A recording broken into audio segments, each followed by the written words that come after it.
Sipapa yonna gyali ali wamu naffe ng'era bwe yali tannagenda bwe yali nga ali wamu naki bangi nnyo mu mmwe Sipapa be yayamba naye gyali era tugamba nti ziba nteekateeka zaani za Katonda.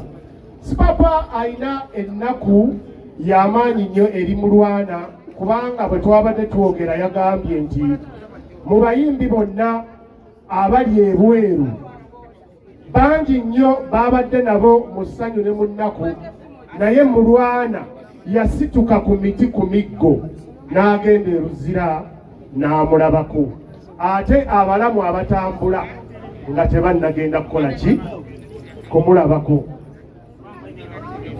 Bajjo mpozi bajjo kantuko kamu ke ngenda okwogerako ku music industry eno. Munansonyiwa ba promoters mukoze omulimu gw'amaanyi nnyo okuzza music emabega. Kyayiseemu mukimanyi abalala temukimanyi ate kyagenda okuyitamu era tetugenda kimanya naye ye tumulekere tuleme kumwogerako mu nsonga zino ne ziri wabula tumuwe buwimaani. Amabugo gano bagabale gabale togogera genda wali mugala ffe tuli basiraamu togogera mubale mubazi. Mabiriza Herbal Products Limited tulinawo eddagala eriyamba abaami n'abakyala. Simuluzo Money Power Extra, Complete Man, Herbal Mouthwash, Coffee ayambira ddala ffe abaami. Tulinawo kaama k'abakyala, Tightening Powder, oyagala okugeza ebbina, eddagala eriyamba okwongeza ku balongo, oyagala okusereza nabunyaayo, oyagala okufunza nabunyaayo enywere, Express Water Tightening, kadde agoba infection mu baami n'abakyala. Ate nga tulinawo sabbuuni, ono sabbuuni ayamba abaami n'abakyala. Tulinawo ebizigo by'abaana n'abantu abakulu, enkumbi eyambira ddala mu kisenge. Tulinawo obutiiti ate nga tukolera ne odayo. Bakyala bannange ekyama kiri ku Mabirizi Herbal Products. Nze najja wano nga sina kabina nga sefiringa naye mukwano we nagezesaako ku Thika Body Cream ebbina nenfuna kati nze natambula nsagala ate era nenkozesaako ne ku Mabirizi Lightening Cream ndowooza kasikini mukalaba. Ayagala omanya ebisingawo kuba ku 0704 737 714. Bakungubazi bannaffe bajjo mbadde mbasaba mu mpulirizo we mba njogera.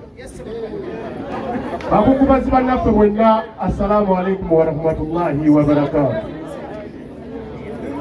Nina obuyinza obugamba bajjo because bajjo muto wange alina obuyinza bwonna okusirika nga njogera. Yes. N'abalala mugendere ku ye. Ekisookera ddala neebaza kanso.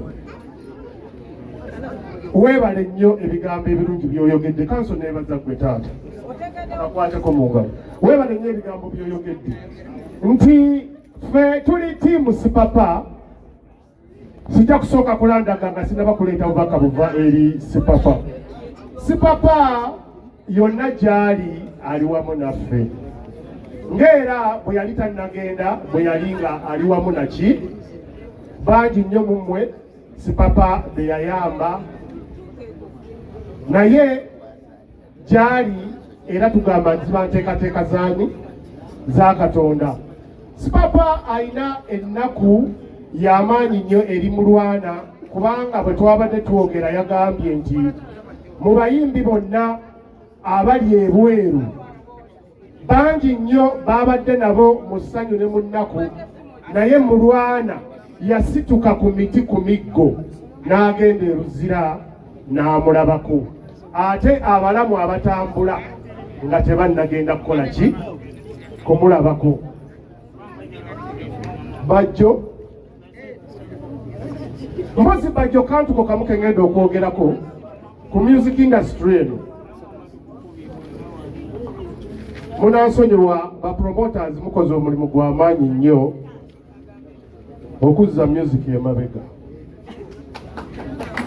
Munansonyiwa nze ndi muntu mukulu era ebintu byange sibirabanga mwana muto. Nti there is a lot of intimidation gye muteekawo eri abayimbi. Buli muyimbi n'alowooza tasobola yadde okutegeka ku H&M ne yeetegeka. Buli muyimbi alowooza promota gundi yajja okukola ki okuntegeka. Awo Bobi Wine we yatuyitirako mwena abataaliwo ebiseera ebyo. Bobi Wine nga ye akuŋŋaanya akajja n'agamba akange nja keeteekamu. Babbi n'adda wali n'abala naye nga balaba bagamba bweteekamu akasente bwaga bwetonyeraawo bwetonyera ekikuba abantu ne batajja. Okutya okwo okw'amaanyi kwe tulina abayimbi, nsaba ffenna bajjo ndi ku mmwe kubanga mutaddewo n'ebyobufuzi mu musiki nti kati bwe mba bwogera ku bayimbi. Dr. Hildaman atusabye nti abayimbi mwenna n'abazanyi b'emizannyo mwekuŋŋaanye muwagire etteeka lyalwanirira. Naye ate mmwe abayimbi bwe muyimirira wano nga mugamba nti abayimbi b'enaalemu gundi yabakulira abagundi gundi olwedde mweyabizzaamu. Kyokka oli bwakyogera mmwe musanyuka naye nga babaabuluza divide and. Oli n'agamba nti oyo ye chairman w'abayimbi ab'enaalemu beebaluwa. Ono n'agamba nti kati abo bayimbi ba Nuupu beebaluwa. Twegatte ffenna tubeere ekintu kimu, bwe tuba tufunye atulwanirira nga Hildaman tumugoberere. Ate mpozi ne Dr. Hildaman kyenjagala okutegeeza, ffe tuli bayimbi. Abayimbi bw'obakuŋŋaanya ffe twayimbako ng'abamu temunabana kujja ne music waffe temumumanyi naye nga mwenna muli ku musingi gwani gwaffe abaasookayo. Naye Dr. Hildaman kyenjagala okutegeeza oba wooli oba toliiwo banaakutegeeza nti bwe tuba tuli abayimbi 100 mu Uganda n'otuma diguli ojja kufuna diguli 10. Ekitegeeza 9 mu mmeka tetulina diguli. N'olwekyo ffe tugenda natujjukiza jangu otugambe nti bannange ennaku z'omwezi bweziti ne bweziti mujje ku paalamenti tugenda kukola bwe tuti. Ate n'ekyokubiri tugambe teri kwogera Luzungu kubanga abalala bajja kutyayo.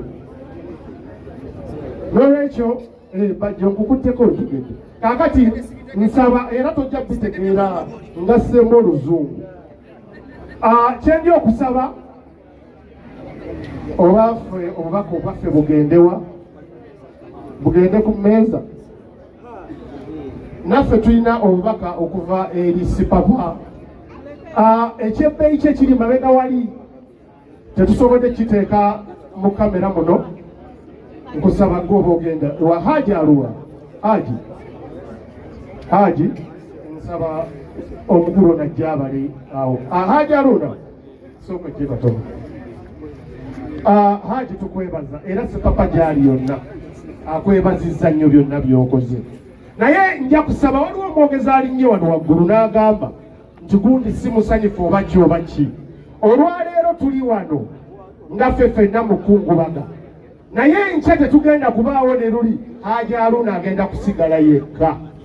N'olwekyo nsaba buli alina kyamanyi simanyi ogamba kino kiri bwe kikino lwe Haruna mumuleke kyaliko kati ssaawa zino yakola ki yakimanya. Ate ffe tugenda kivaamu ffe abakamera batuwaayo mu kamera baani Haruna asigale nga yamanyi kyagenda okuyitamu. N'olwekyo gwe buli alina ky'olina ky'owulira eyo ky'owulira musimanyi kino kibadde kino kyesigalize. Haruna mumuleke kyayiseemu mukimanyi abalala temukimanyi ate kyagenda okuyitamu era tetugenda kimanya naye ye tumulekere tuleme kumwogerako mu nsonga zino ne ziri wabula tumuwe buwimaani. Amabugo gano bagabale gabale togoogera genda wali mugala ffe tuli basiraamu togoogera mubale mubazi.